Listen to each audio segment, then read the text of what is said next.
ఒక చిన్న interesting flash back దాంట్లోకి వెళ్ళక తప్పదు. ఏంటంటే రాజమండ్రి దగ్గర 5 బళ్ళ మార్కెట్ ఇంట్లో ఉన్న స్టేషన్ ఎదురుగుంటా, కానీ స్టేషన్ వెనకాల నేను ఎప్పుడు వెళ్ళలేదు అటు పక్క రైల్వే కాలనీకి.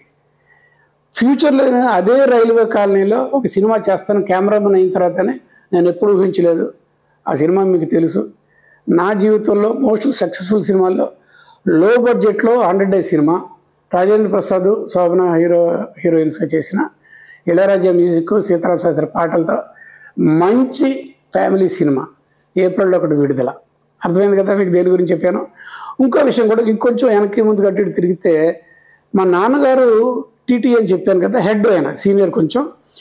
ఆయన కింద సుమారుగా 8 మంది సబార్డినేట్స్ ఉండాలన్నమాట. వాళ్ళు కూడా టీటీలే, బట్ ఈయనే వాళ్ళకి డ్యూటీలు అన్నీ చేసేవాళ్ళు. సో ఆ 8 మందిలో ఒకప్పుడు తెలుగులో మంచి హీరోగల ఆజానుబాహుడు, 6 అడుగుల పైన ఉండేవాడు, అందగాడు. ఆయన చాలా గొప్ప సూపర్ హిట్ సినిమాల్లో హీరోగా చేశారు. ఆయన ఎవరో కాదు, మన హీరో రంగనాథ్ గారు. మా నాన్నగారి దగ్గర అసిస్టెంట్. నాకు అప్పుడే పరిచయం.